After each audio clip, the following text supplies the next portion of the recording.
فرزند زہرا یہ حالات برے ہیں۔ کاشانۂ بصیرت ایک ایسا مکمل یوٹیوب چینل جس پر محروم بصارت کے لیے بالخصوص اور تمام افراد کے لیے بالعموم سینکڑوں کی تعداد میں اسلامی کتب دستیاب ہیں۔ لہذا گزارش ہے کہ آپ اپنی ذمہ داری نبھاتے ہوئے کاشانۂ بصیرت کو سبسکرائب کرنے کے ساتھ ساتھ بیل آئیکن کو پریس کیجیے تاکہ آپ علم کے حصول کے ساتھ ساتھ مذہب اہل بیت کی اشاعت میں بھی اہم کردار ادا کرتے رہیں۔ کاشانۂ بصیرت، کاشانۂ بصیرت، کاشانۂ بصیرت۔ فرزند زہرا یہ حالات برے ہیں۔ بسم اللہ الرحمن الرحیم۔ کاشانۂ بصیرت کا یوٹیوب چینل ہم پڑھ رہے ہیں کلام امیر المومنین علی علیہ السلام شرح نہج البلاغہ والیوم 9 اور ہم مکتوب پڑھ رہے ہیں۔ اب مکتوب نمبر 9 آدھا ہم نے پچھلی نشست میں پڑھ لیا اور اب جو ریمیننگ پارٹ ہے آئیے اس نشست میں پڑھتے ہیں۔ مکتوب 9 کتاب کے صفحہ نمبر 109 پر لکھا ہے۔ جہاں تک ہم نے پڑھا تھا اس کی ایک دو لائنیں اور پڑھ دیتی ہوں کہ بالآخر انہوں نے مکے اور اس کے اطراف سے 3000 نفر، 200 گھوڑوں، 3000 اونٹوں اور 700 زرہوں کو جمع کیا اور مدینے روانگی کے لیے تیار ہو گئے۔ یہاں پر ہم نے آپ سے اجازت چاہی تھی، آئیے اسے آگے چلتے ہیں۔ پیج 109۔ اس جنگ کی داستان بہت مفصل ہے۔ ہم یہاں تک جانتے ہیں کہ بعض مسلمانوں کی غلطیوں اور پیغمبر اکرم صلی اللہ علیہ وآلہ وسلم کے فرمان سے روگردانی کے سبب آخر کار اس جنگ میں مسلمانوں کو شکست ہوئی۔ رسول اکرم صلی اللہ علیہ وآلہ وسلم کا رخسار اور دندان مبارک عتبہ بن ابی وقاص کے مارے ہوئے پتھر سے زخمی ہوئے اور لشکر اسلام کے بہادر ترین اور رسول اکرم صلی اللہ علیہ وآلہ وسلم کے باوفا چچا حضرت حمزہ علیہ السلام شہید ہو گئے۔ ہند ابو سفیان کی بیوی اور حاکم شام کی ماں جو لشکر مشرکین کے ساتھ تھی، چند عورتوں کے ساتھ آ کر مسلمان شہیدوں کی لاشوں کا مسئلہ کرنے لگی۔ میم سے لام ہے۔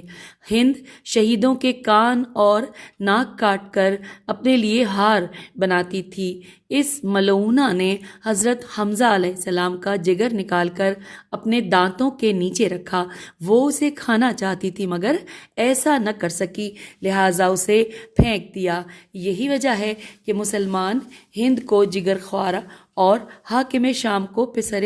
ہند جگر خوار کہنے لگے۔ مگر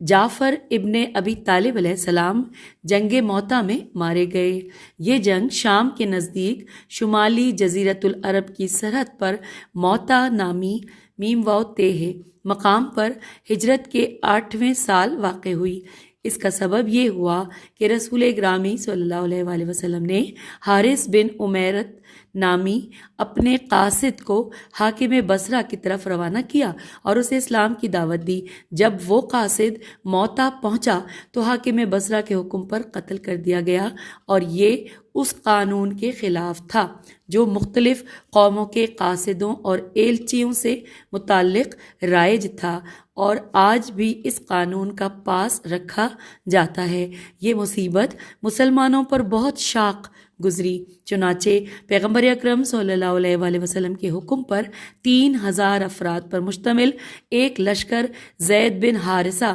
رضی اللہ کی قیادت میں شامیوں سے مقابلے کے لیے روانہ کر دیا گیا۔ حضور صلی اللہ علیہ وآلہ وسلم نے فرمایا تھا کہ اگر زید رضی اللہ شہید ہو جائے تو جعفر علیہ السلام علم کو سنبھالے، اور اگر جعفر بھی شہید ہو جائے تو عبداللہ بن رواحہ رے واو الف ہے رضی اللہ ان کے بعد لشکر کا سربراہ ہوگا، اور اگر وہ بھی شہید ہو جائے تو مسلمان اپنے درمیان سے کسی کو سربراہ لشکر مقرر کریں۔ لشکر روانہ ہوا۔ پہلے وہ اس مقام پر پہنچے جہاں پیغمبر کا قاصد قتل کیا گیا تھا۔ لشکر والوں نے وہاں کے لوگوں کو اسلام کی دعوت دی، مگر جب دشمن معاملے سے باخبر ہوئے تو انہوں نے تقریباً 1,00,000 نفوس پر مشتمل ایک بڑا لشکر تیار کیا، لیکن مسلمان جن کی تعداد دشمن کے مقابلے میں بہت کم تھی ان کی کثرت سے خوفزدہ نہیں ہوئے، بلکہ جنگ کے لیے تیار ہوئے۔ جنگ شروع ہو گئی اور پیغمبر صلی اللہ علیہ وسلم کی پیشن گوئی کے مطابق زید بن حارثہ رضی اللہ، جعفر بن ابی طالب علیہ السلام اور عبداللہ بن رواحہ یک کے بعد دیگرے شہید ہوئے۔ دشمنوں نے جعفر علیہ السلام کے ہاتھ کاٹ ڈالے، اسی لیے رسول اکرم صلی اللہ علیہ وآلہ وسلم نے بعد میں ان کے بارے میں فرمایا کہ وہ 2 پروں کے ساتھ جنت کی فضاؤں میں پرواز کریں گے۔ بالآخر مسلمانوں کو ایک تدبیر سوجی اور یہ ظاہر کیا کہ یہ 3,000 نفوس تو لشکر اسلام کا ہراول دستہ ہے اور اصل لشکر بہت جلد پہنچنے والا ہے۔ یہی اس بات کا سبب بنا کہ دشمن کا لشکر پسپا ہو جائے اور مسلمان کم نقصانات کے ساتھ مدینے واپس آئیں، بغیر اس کے کہ شکست قبول کریں۔ در حقیقت یہ جنگ دشمن کی فتح کے بغیر ختم ہو گئی۔ پیج 110۔ ان واقعات سے امام علیہ السلام کے زیر بحث مکتوب میں مذکور کلمات کی سچائی بخوبی واضح ہو جاتی ہے کہ حضور صلی اللہ علیہ وآلہ وسلم ہر جنگ میں خاندان بنی ہاشم کو پیش رکھتے تھے اور دوسروں کو حاکم شام کے دعوے کے برخلاف پچھلی صفوں میں قرار دیتے تھے۔ امام علیہ السلام اس مکتوب کے تسلسل میں کنایا جو کہ تصریح سے ابلغ اور رساتر ہے۔ آئیے ہجے کرتے ہیں جو کہ امام علیہ السلام اس مکتوب کے تسلسل میں کنایا جو کہ تصریح تے سواد رے یہ ہے، تصریح سے ابلغ الف بے لام غین اور رساتر رے سین الف تیرے۔ پھر دوبارہ پڑھتے ہیں۔ امام علیہ السلام اس مکتوب کے تسلسل میں کنایا جو کہ تصریح سے ابلغ اور رساتر ہے کی صورت میں اپنے نفس مبارک کی طرف اشارہ فرماتے ہیں کہ آپ علیہ السلام بھی راہ اسلام میں شہادت کے متلاشی تھے، لیکن خدا کی مشیت میں نہ تھی اور ابھی تک آپ علیہ السلام کی شہادت کا وقت نہیں پہنچا۔ چنانچہ آپ علیہ السلام فرماتے ہیں انورٹڈ کاما، ایک شخص نے جس کا نام بتا سکتا ہوں انہی لوگوں جیسی شہادت کا قصد کیا تھا، لیکن ان سب کی موت جلدی آ گئی اور اس کی موت پیچھے ٹال دی گئی۔ Inverted comma close. یہ جملہ اسی مطلب پر تاکید کرتا ہے جو ہم بارہا امیر المومنین علیہ السلام سے سنتے آئے ہیں۔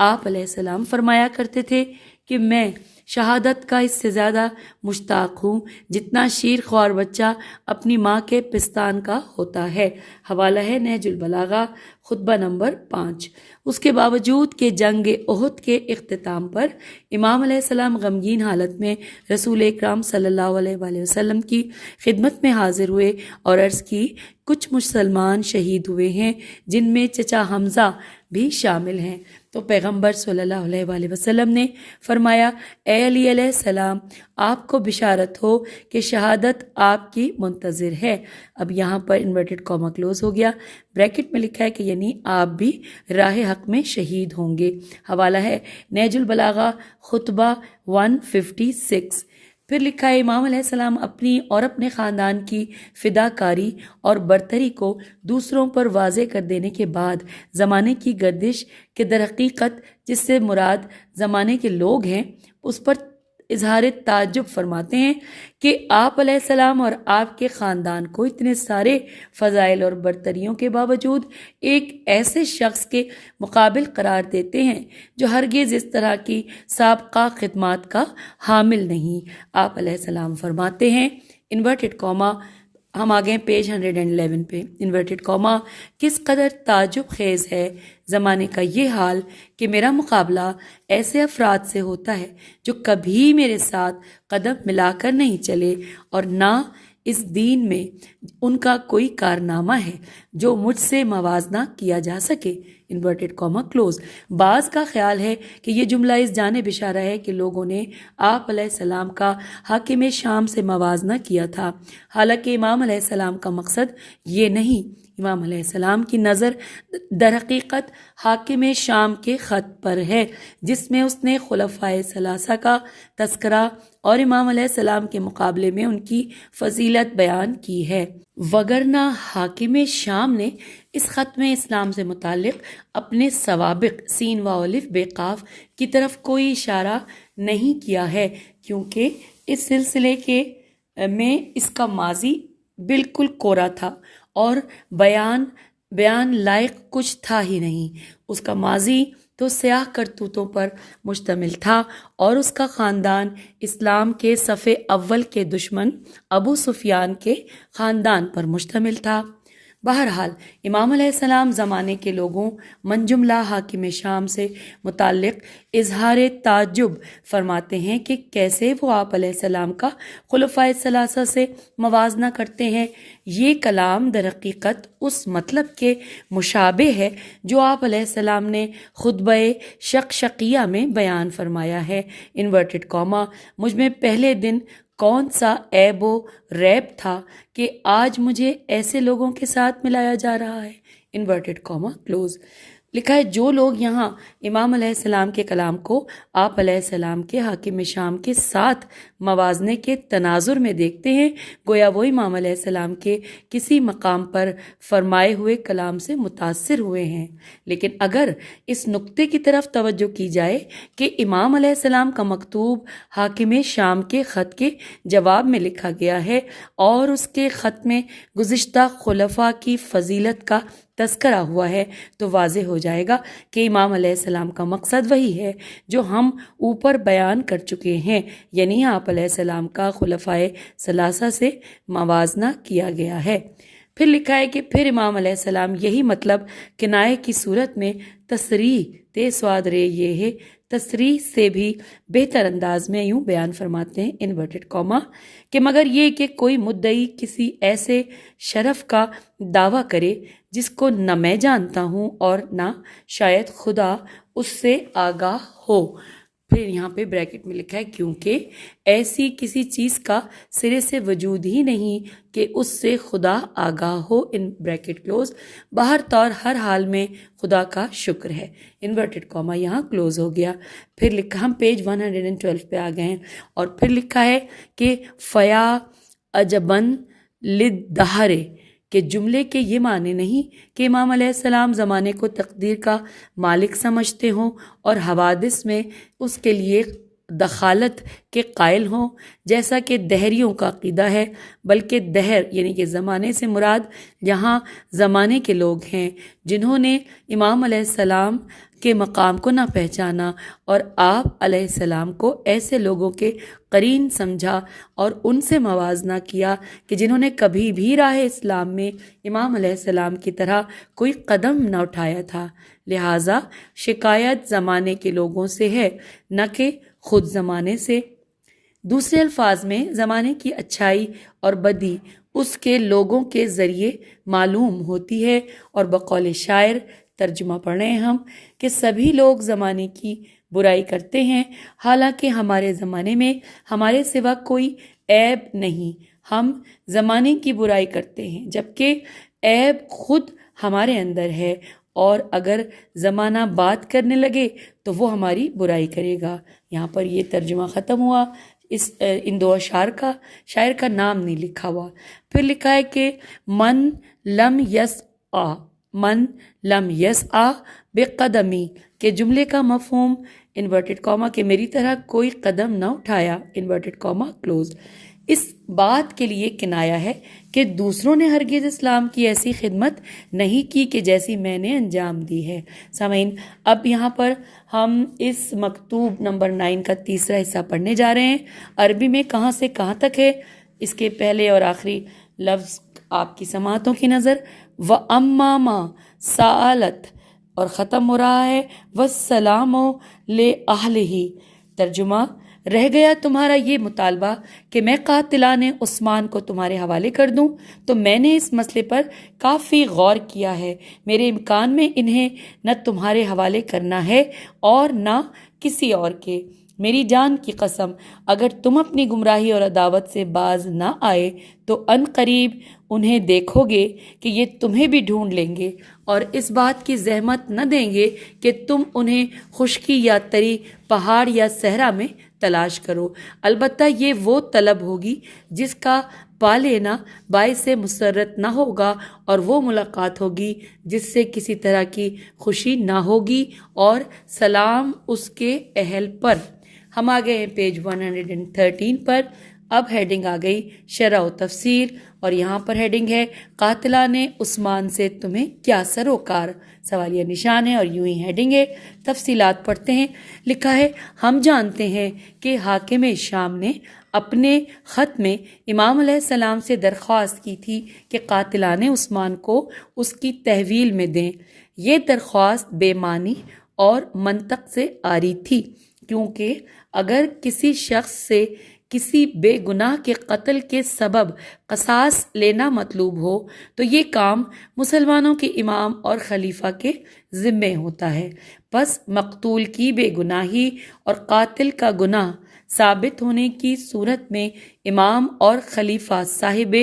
دم کی، اب یہاں پہ صاحب دم کی بریکٹ میں لکھا ہے کہ نہ کہ کسی باغی کی جو صاحب دم بھی نہیں، بریکٹ کلوز۔ پھر دوبارہ لائن کو پڑھتے ہیں کہ اس صورت میں امام علیہ السلام، امام اور خلیفہ صاحب دم کی موافقت سے قصاص لیتا ہے، لہٰذا امام علیہ السلام حاکم شام کی درخواست کے جواب میں مولا فرماتے ہیں انورٹڈ کاما کہ رہ گیا تمہارا یہ مطالبہ کہ میں قاتلان عثمان کو تمہارے حوالے کر دوں، تو میں نے اس مسئلے پر کافی غور کیا ہے، میرے امکان میں انہیں یہ تمہارے حوالے کرنا ہے اور نہ کسی اور کے، اور یہاں پر انورٹڈ کاما کلوز ہو گیا۔ پھر آگے لکھا ہے کہ یقیناً خلیفہ سوم کی خون خواہی خیبہ و نون غنہ خیبہ و الف ہے چھوٹی ہے، یقیناً خلیفہ سوم کی خون خواہی محض ایک بہانہ تھا جو امام علیہ السلام کی بیعت نہ کرنے اور لوگوں کو ورغلانے کے لیے تراشا گیا تھا۔ یہ مسئلہ تاریخی حوالے سے اس قدر روشن اور واضح ہے کہ لوگوں کے درمیان ضرب المثل کی صورت اختیار کر گیا ہے۔ مثلاً جب یہ کہنا چاہتے ہیں کہ فلاں شخص بہانہ تراشی کر رہا ہے اور فلاں موضوع کی آڑ میں اپنی مخالفت جاری رکھنا چاہتا ہے تو کہتے ہیں انورٹڈ کاما کہ اس نے فلاں مسئلے کو عثمان کی قمیص بنا دیا ہے، انورٹڈ کاما کلوز۔ بلا شبہ اگر حضرت علی علیہ السلام کچھ افراد کو حاکم شام کی تحویل میں دیتے تو وہ انہی پر اکتفا نہ کرتا بلکہ مزید لوگوں کی حوالگی کا مطالبہ کرتا، اور یوں ہی بہانہ جوئی کا سلسلہ جاری رہتا تاکہ شام میں اپنی حکومت کی بنیادیں مضبوط کرے، اور ایسا کرنا تو مسلمانوں کے امام کے مقابلے میں نہایت بے مروتی ہے۔ ہم پیج 114 پر آ گئے۔ لکھا ہے اس کے علاوہ اور بھی بہت سے دلائل پائے جاتے ہیں جن کے تحت حاکم شام کو ایسا مطالبہ کرنے کا کوئی حق نہ تھا، اور امام علیہ السلام کو ایسے مطالبے پر ہرگز توجہ نہیں دینی چاہیے تھی۔ پھر یہ کہ اس کام پر عمل بھی ممکن نہ تھا کیونکہ خلیفہ ثالث کے خلاف لوگوں کی بغاوت ایک عمومی بغاوت تھی۔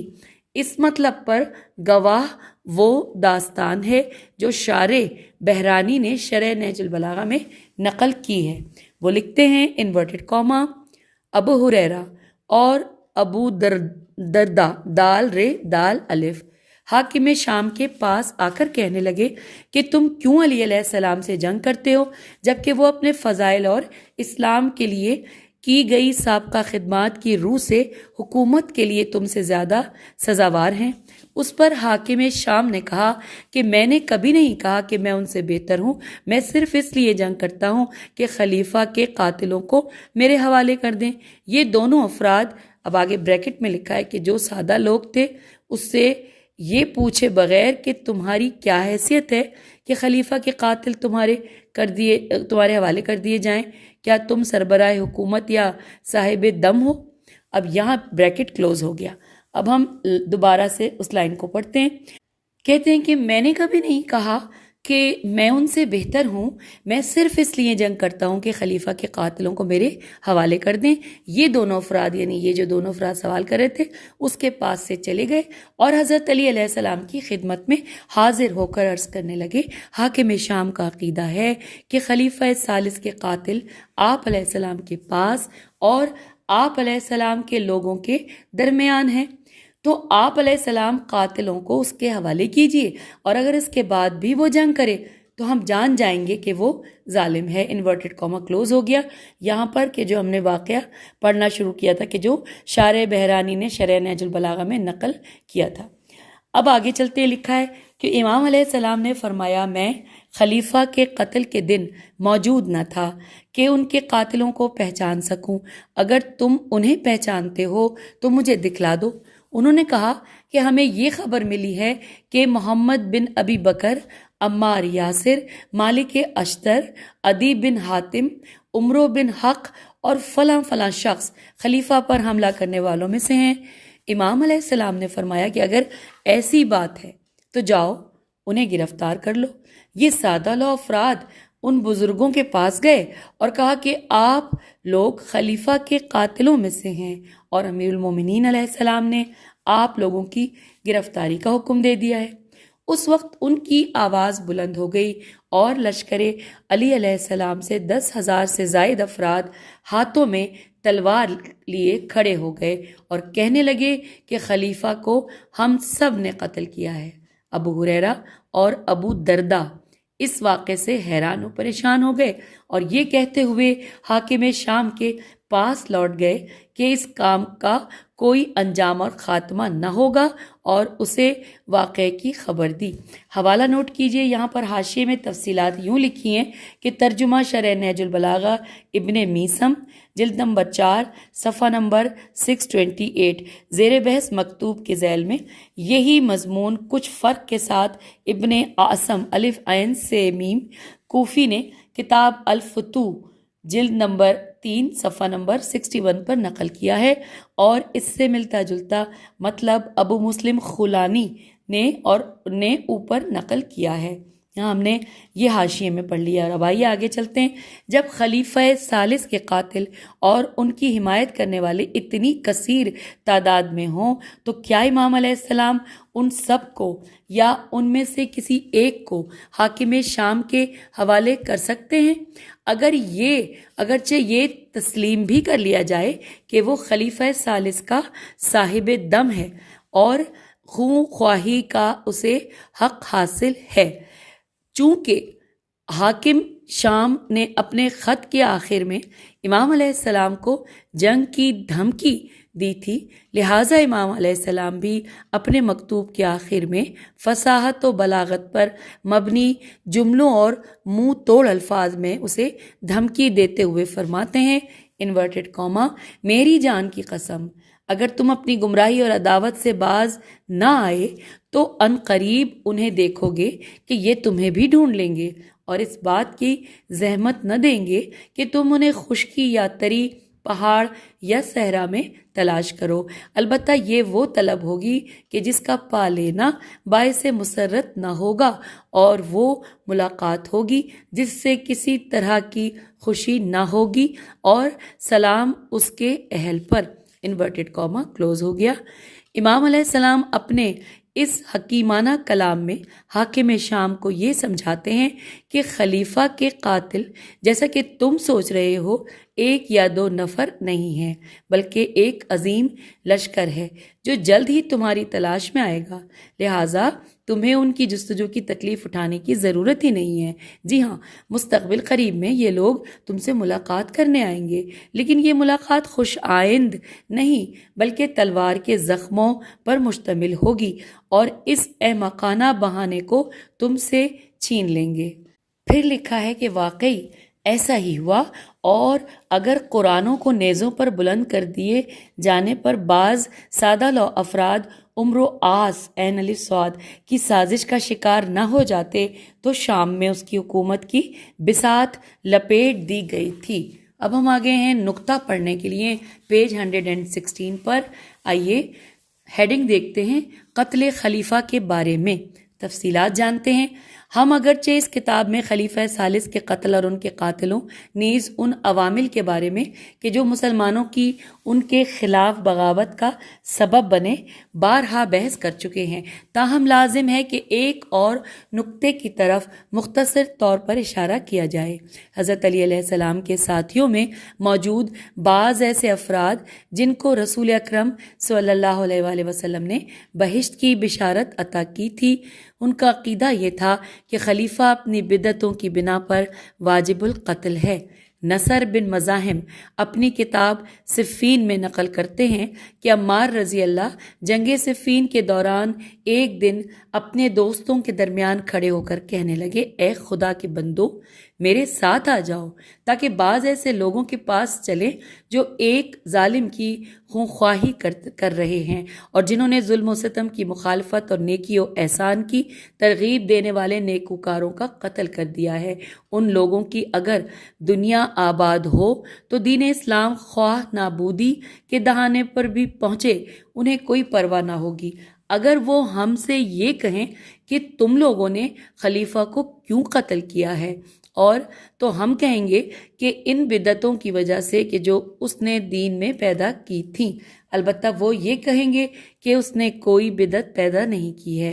بلا شبہ وہ لوگ اس انکار کا حق رکھتے ہیں کیونکہ خلیفہ نے بیت المال کو ان کے اختیار میں دے رکھا تھا اور وہ لوگ خوب کھاتے پیتے اور موج کرتے تھے۔ اس دوران اگر پہاڑ بھی ان کے سر پر گرتا تو کوئی پرواہ نہ ہوتی۔ حوالہ نوٹ کیجئے، صفین صفحہ نمبر 319۔ پھر لکھا ہے کہ جب عمار یاسر جیسے بزرگوار جو یقیناً بہشتیوں میں سے تھے خلیفہ کے قتل میں شریک ہونے کا اقرار کر رہے ہیں اور اس کی دلیل ان کی خطرناک بدعتوں کو قرار دیتے ہیں، تو واضح ہے کہ امام علیہ السلام اس بات کی ہرگز اجازت نہیں دیں گے کہ انصار و مہاجرین اور تابعین میں سے ایسے بزرگ افراد حاکم شام کے حوالے کر دیے جائیں تاکہ وہ انہیں قتل کر دے۔ پھر پیج 117 پر ہم آگے کہ مسلمانوں کی خلیفہ ثالث کے خلاف بغاوت کے محرکات ان 5 امور میں تلاش کیے جا سکتے ہیں۔ نمبر 1، خلیفہ کے دور خلافت میں الہی حدود اور قوانین کا پامال ہو جانا۔ 2، بنی امیہ میں بیت المال کی بندر بانٹ۔ 3، بنی امیہ کو حساس اسلامی مراکز پر مسلط کرنا۔ 4، رسول اکرم صلی اللہ علیہ وآلہ وسلم کے اصحاب جیسے کہ عبداللہ بن مسعود رضی اللہ اور عمار یاسر رضی اللہ وغیرہ پر ظلم و تشدد کرنا۔ 5، ابو ذر رضی اللہ، مالک اشتر رضی اللہ، سعصع بن سوحان سوحان رضی اللہ، ان کے بھائی اور عمرو بن حمق، ہے میم قاف، ہے کے ساتھ زیر ہے، میم پہ زبر ہے، حمق خزائی رضی اللہ جیسے بزرگوں کو جلا وطن کرنا۔ خلیفہ ثالث کی مخالفت اور ان پر کیے جانے والے اعتراضات کی لہر اس قدر شدت کے ساتھ اٹھی تھی کہ عبد الرحمن بن عوف جیسا شخص بھی جو کہ خلیفہ ثانی کی شورا میں خلیفہ ثالث کی کامیابی کے لیے بڑا کردار ادا کر چکا تھا، ان کے خلاف کھڑا ہوا۔ عبد الرحمن نے اسی سبب سے آخر عمر تک خلیفہ ثالث سے بات نہیں کی، یہاں تک کہ ان کی بیماری کے دوران جب خلیفہ ثالث اس کی عیادت کے لیے آئے تو عبد الرحمن نے ان سے رخ پھیر لیا اور ان سے بات کرنا گوارا نہ کیا۔ حوالہ نوٹ کیجئے، انصاب الاشراف بلازری، جلد نمبر 5 صفحہ نمبر 57، تاریخ طبری جلد نمبر 5 صفحہ نمبر 113 اور الف لام عین قاف دال العقد الفرید جلد نمبر 2 صفحہ نمبر 258، 261 اور 272۔ آگے چلتے ہیں۔ اس سلسلے میں حضرت عائشہ زوجہ رسول صلی اللہ علیہ وسلم دوسروں سے زیادہ خلیفہ پر اعتراض کیا کرتی تھیں، یہاں تک کہ جب خلیفہ ثالث کے حکم پر عمار یاسر رضی اللہ پر کوڑے مارے گئے تو انہوں نے رسول خدا صلی اللہ علیہ وآلہ وسلم کی نالین اور جامع شریف باہر لے آئیں اور کہنے لگی کہ اے لوگوں، ابھی رسول خدا صلی اللہ علیہ وآلہ وسلم کے جوتے اور لباس بھی بوسیدہ نہیں ہوئے ہیں، مگر تم لوگوں نے ان کی سنت کو فراموش کر دیا۔ حضرت عائشہ رضی اللہ کا خلیفہ ثالث کے بارے میں کہا ہوا یہ جملہ بہت مشہور ہے، انورٹڈ کاما، بے وقوف بوڑھے عثمان کو قتل کر دو کہ اللہ اسے قتل کر دے، انورٹڈ کاما کلوز۔ حوالہ نوٹ کیجئے، النہایہ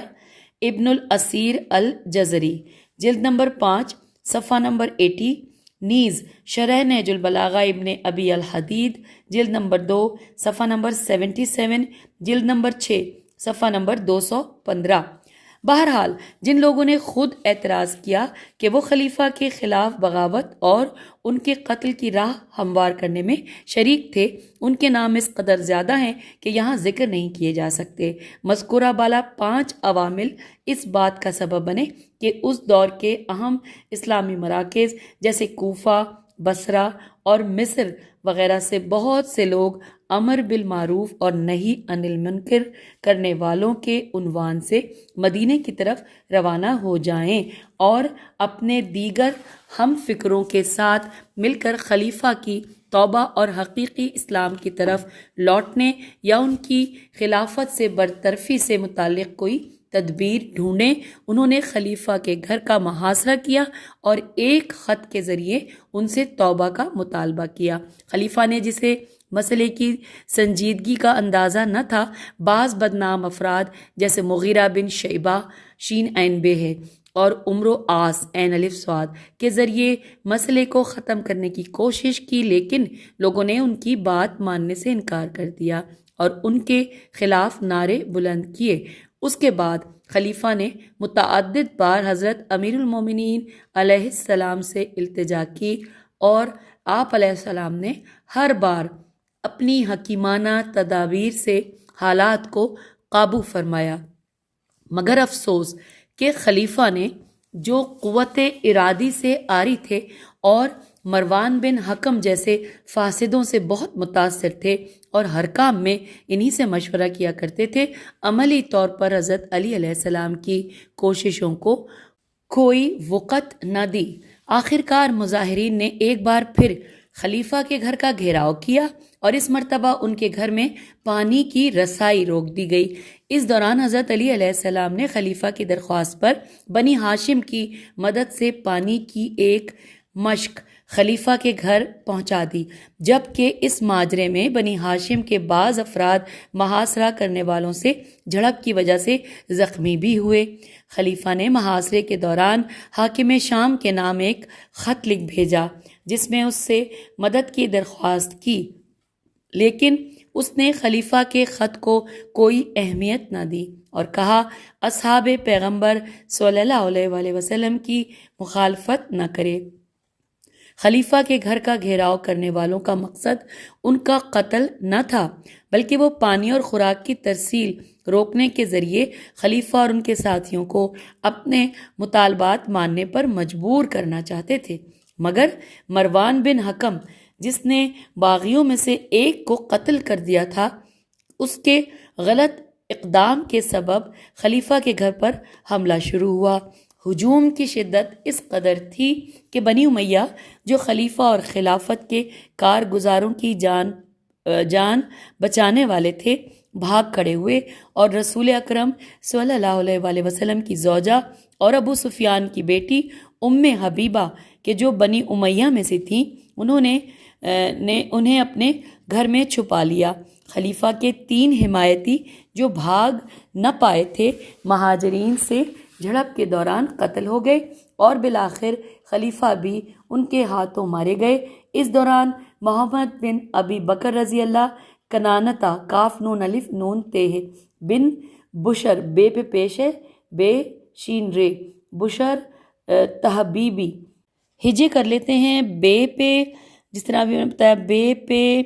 پیش ہے شین رے اور تے ہے بے، یہ بے چھوٹی ہے، ساتھ سب جڑا ہوا ہے اور رضی اللہ اوپر لکھا ہے اور ساتھ ہی لکھا ہے آگے سودان سین واو دال الف نون سودان بن حمران اور حمران مرادی میم رے الف دال چھوٹی ہے رضی اللہ، عمرو بن حمق خزائی ہے میم قاف، ہے کے ساتھ زیر ہے، میم پہ فتح اور قاف، حمق خزائی خے پہ پیش ہے، زے الف عین چھوٹی ہے، حمق خزائی رضی اللہ، اور عمیر بن سابی یہ سواد سے سابی رضی اللہ جیسے لوگوں نے بہت اہم کردار ادا کیا۔ حوالہ ہے تاریخ طبری جلد نمبر 5 صفحہ نمبر 118 کے بعد نیز کامل ابن اسیر جلد نمبر 3 صفحہ نمبر 70 کے بعد، اور مزید تحقیق کے لیے دیکھیے استاد جعفر سبحانی کی کتاب فروغ ولایت صفحہ نمبر 327 اور ساتھ ہی لکھا ہے کہ 335،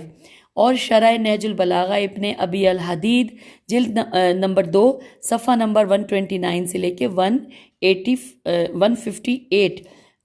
بذیل خطبہ 30۔ تو سامعین پیج 118 پر ہم نے مکتوب 10 کا دوسرا حصہ بھی مکمل کر لیا۔ تو یوں یہ مکتوب آپ نے 2 نشستوں میں ہم نے مکمل کیا۔ اجازت دیجیے، خدا حافظ، فی امان اللہ۔